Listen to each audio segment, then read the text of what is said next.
What's your company about? Obsesh stands for Sports Obsessions. So the first question, we're going to start with the rapid fire round. The first one is, at what age do you want to retire? Today. Work from home or work from office? I like the hybrid. How long does it take you to get ready in the mornings?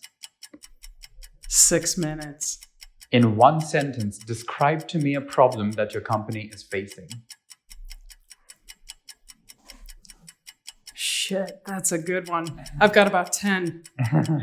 One? No? One problem our company is facing is trying to figure out how to work in this remote world where people are creating community. Your favorite SaaS software tool? Outgrow. Most embarrassing moment of your life? I've had a few of those too. I think it was my 13th birthday party. I was afraid of the basement.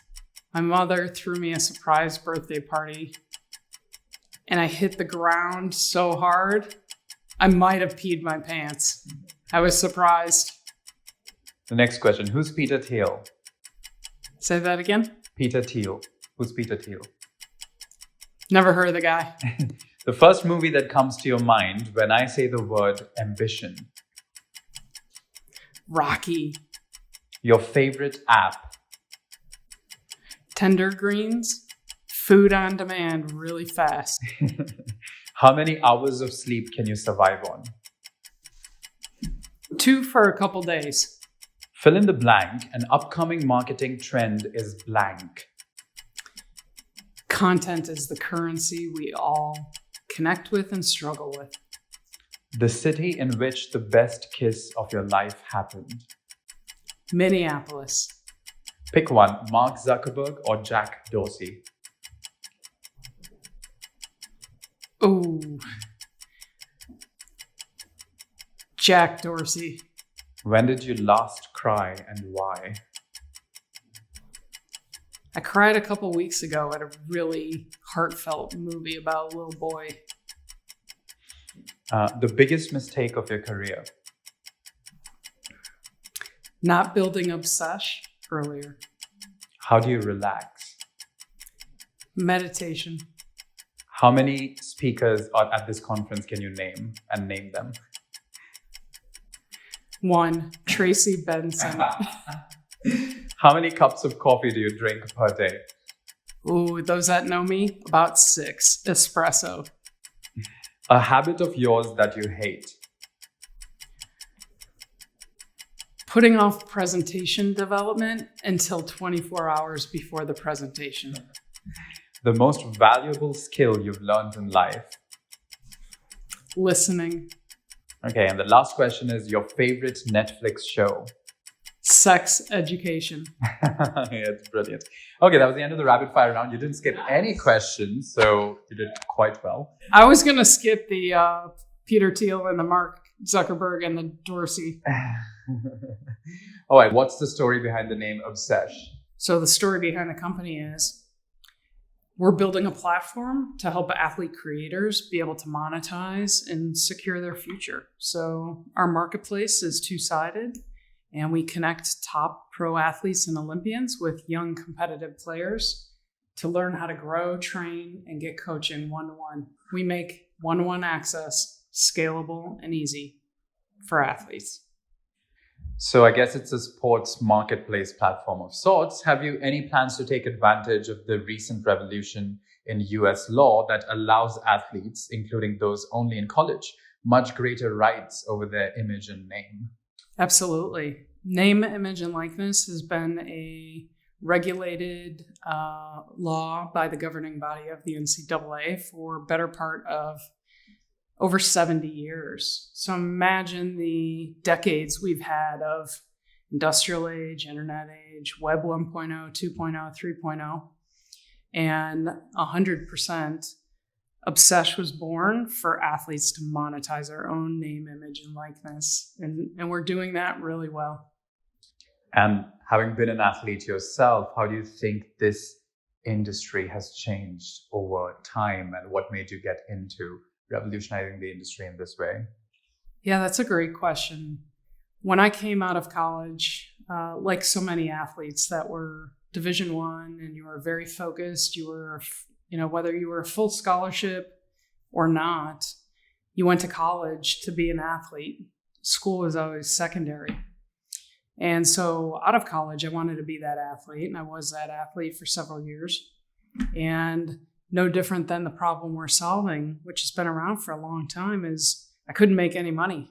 I had great bathing suits. I had a great, six-pack stomach, some cool sunglasses, but I was winning cases of Pepsi, which doesn't pay the bills. So like so many athletes that still exist today, you have to go do something else. You have to fold clothes. You have to go get a job. I became a marketer, looking back, thank God. But that being said, we've been at that problem for a long time, we being the athletes of the United States. And so this is the time in the era, and we're seeing how, young players want to learn and get coached by the true professionals that know how to do it. So it's kind of coming full circle to help break that barrier and unlock that for everybody. And Obsesh is clearly only about US athletes in sports. How do you compare the situation in the US to the one in Europe? And do you have any plans to expand in Europe, considering you are in Europe right now? Yes, as a matter of fact, we consider ourselves a global company right from the get-go, because most athletes, while we have the US regulation that just unlocked called name, image, likeness, most athletes don't live in one place. They travel to various countries to play ball. So for example, we have a WNBA player, Monique Billings. She plays her 11 weeks, 12 weeks in the US.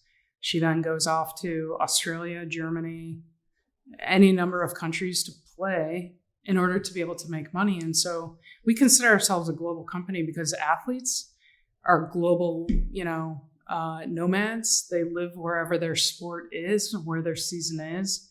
And absolutely, we love Europe.